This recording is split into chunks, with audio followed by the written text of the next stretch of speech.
इसकी पहली online class में हम आपको फलों की खेती पढ़ा रहे थे और फलों की खेती में से केला की खेती जो है आपको पढ़ाया हमने।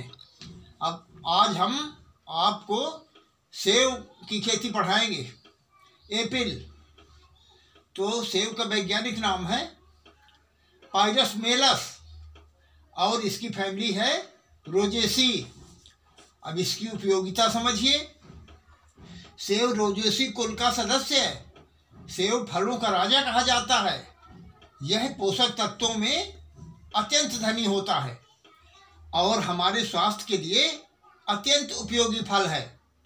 एक अंग्रेजी में कहावत है, an apple a day keeps the doctor away. इसका अर्थ हुआ कि प्रतिदिन एक सेब खा लेने पर डॉक्टर की आवश्यकता नहीं रहती। इस प्रकार सेब का प्रयोग लोगों को स्वास्थ्य प्रदान करता है। यह अत्यंत पौष्टिक फल है। सेब में पर्याप्त मात्रा में विटामिन बी और सी पाए जाते हैं। खनिज लवणों में भी यह फल पर्याप्त रूप में धनी है। सेब का सेवन हृदय, मस्तिष्क, जिगर यानी लीवर और आमाशय को बल देता है। गर्मी और रुक्षता को भी दूर करता है। तो इस प्रकार से ये सेब की उपयोगिता है। और सुनिए, सेब की चटनी, मुरब्बा, जेली, साइडर इत्यादि पदार्थ बनाए जाते हैं। सेब की कुछ जातियां साग भाजी के रूप में भी प्रयोग की जाती हैं। अब इसके उद्भव के संबंध में हिमालय क्षेत्र में सेब को आदिकाल से उगाया जाता रहा है। सेब की प्रसिद्ध अम्बरी नामक जाति का मूल स्थान हिमालय है और इस समय यह जाति कश्मीर के काफ़ी बड़े क्षेत्रफल में उगाई जा रही है। अब इसकी जलवायु देखिए, क्लाइमेट। सेब समशीतोष्ण जलवायु का फल है। इसका पेड़ समुद्र तल से 1800 मीटर से लेकर के 2700 मीटर तक की ऊंचाई पर खूब फलता फूलता है। अतः हमारे देश में हिमाचल प्रदेश, कश्मीर की घाटी, पंजाब की पहाड़ियों, कुल्लू की घाटी, हिमाचल प्रदेश, कुमायूं की पहाड़ियाँ यानी उत्तरांचल और नीलगिरी की पहाड़ियाँ ये दक्षिण भारत में हैं और असम की पहाड़ियों में सेब की खेती की जाती है। इन सब स्थानों की जलवायु समशीतोष्ण है और इन स्थानों की मिट्टियाँ मुख्य रूप में औषधि क्षेत्रों या इन चट्टानों से निर्मित अवशिष्ट मिट्टियों से बनी हैं। सेब 60 सेंटीमीटर से 200 सेंटीमीटर की वार्षिक वर्षा वाले स्थान पर तथा 5 डिग्री सेंटीग्रेड से 20 डिग्री सेंटीग्रेड ताप वाले स्थानों में भी सफलतापूर्वक उगाया जा सकता है। कर्नाटक राज्य के नीलगिरी और बंगलौर क्षेत्र में जहाँ की जलवायु समुद्र तटवर्ती है और वर्ष भर आर्द्रता की मात्रा बनी रहती है, वह इस प्रकार के जगह में भी सेब उत्पन्न किया जाता है। अब आप इसकी उन्नत किस्में समझिए। तो उन्नत किस्मों में अगेती जातियाँ, मध्यम जातियाँ और पिछेती जातियाँ अलग अलग आप अच्छी तरह समझिए।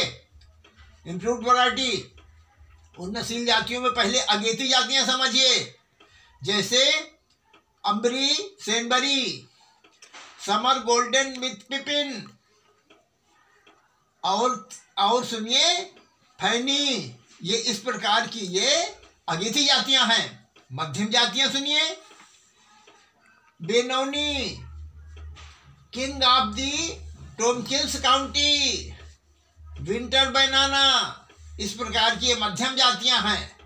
आप पिछेतियों जातियों के बारे में सुनिए, लेट वैरायटी, जैसे king of Pippin, Blenheim orange Pippin, Cox's orange Pippin, Jonathan, Delicious, Rymer, yellow Newtown Pippin, इस प्रकार की यह जातियां हैं।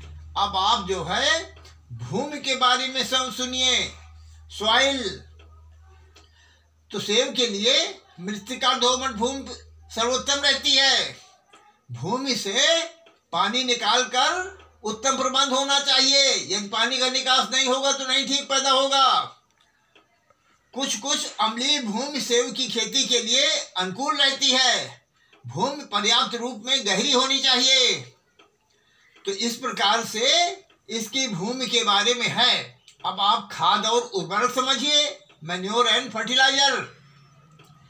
तो देखिए, इसमें प्रथम वर्ष यानी पहले साल पेड़ लगाने के बाद उसी वर्ष मार्च माह में प्रत्येक पेड़ में थाले में 150 ग्राम के हिसाब से कैल्शियम अमोनियम नाइट्रेट मिलाना चाहिए। तो ये तो पहले साल हो गया। अब दूसरे साल पर ध्यान दीजिए। दूसरे साल प्रत्येक पेड़ के थाले में 10 किलोग्राम गोबर की खाद मिला देनी चाहिए। इसके बाद हर साल 10 किलोग्राम के हिसाब से खाद की मात्रा बढ़ाते रहते हैं। इस तरह पांचवें साल 40 किलोग्राम गोबर की सड़ी हुई खाद डालनी पड़ेगी। इसके बाद भी हर साल 40 किलोग्राम के हिसाब से ही गोबर की खाद डालनी चाहिए। अथवा लगाने से 3 साल तक प्रति पेड़ 10 किलोग्राम गोबर की खाद डालनी चाहिए और इसके साथ 1 किलोग्राम हड्डी का चूरा और 4 किलोग्राम राख मिलाकर प्रत्येक वर्ष शीत ऋतु में दे देनी चाहिए। इसके बाद खाद की मात्रा बढ़ा देनी चाहिए। अथवा एक रास्ता और है, ध्यान दीजिए। प्रत्येक पेड़ के थाले में पहले साल 30 किलोग्राम नाइट्रोजन, 25 किलोग्राम फास्फोरस। एक बात फिर से ध्यान दीजिए, ये जो मैं आपको डोज बता रहा हूं, ये डोज जो है प्रत्येक वर्ष देनी पड़ती है। ध्यान से सुनिए। प्रत्येक पेड़ में थाले में पहले साल 30 ग्राम नाइट्रोजन, ओनली 30 ग्राम, और 25 ग्राम फास्फोरस और 50 ग्राम पोटाश देना चाहिए। इसके बाद हर साल इसी हिसाब से उर्वरक की मात्रा बढ़ाते रहते हैं। इस तरह 10वें साल प्रत्येक पेड़ में 300 ग्राम नाइट्रोजन, 250 ग्राम फास्फोरस और 500 ग्राम पोटाश की आवश्यकता पड़ती है। खाद और उर्वरक का प्रयोग पतझड़ के बाद चाहे जब किया जा सकता है। नाइट्रोजन और पोटाश की आवश्यकता, इसकी जो आवश्यक मात्रा है उसको उपलब्ध कराने के लिए उर्वरकों की आवश्यक मात्रा को खेत में एक साथ छिड़क कर उसे कुदाल अथवा फावड़े से भली भांति भूमि में मिला देना चाहिए। और उसके बाद क्या करना चाहिए? फास्फोरस का प्रयोग पेड़ों के चारों ओर 10 सेंटीमीटर की गहराई पर करनी चाहिए। तो ये जो खाद और उर्वरक है और उसके देने की विधि है। अब आप ऐसा करिए, 2 प्रश्न लिख लीजिए जिसका उत्तर लिख करके आपको हमारे पास भेजना है। तो लिखिए प्रश्न नंबर 1। तो देखिए प्रश्न नंबर 1 में सबसे पहले लिखिए सेब की उन्नत किस्में, और उन्नत किस्मों के साथ में और एक चीज लिखिए उपयोगिता। सेब की क्या उपयोगिता है, लिखिए। प्रश्न नंबर 2 लिखिए सेब की जलवायु, इसकी खेती के लिए कौन सी जलवायु उपयुक्त है, और साथ में इसके साथ भूमि लिखिए और खाद तथा उर्वरक प्रति हेक्टेयर। हमने आपको प्रति हेक्टेयर ही पढ़ा है, इसलिए सब प्रति हेक्टेयर लिखिए। धन्यवाद।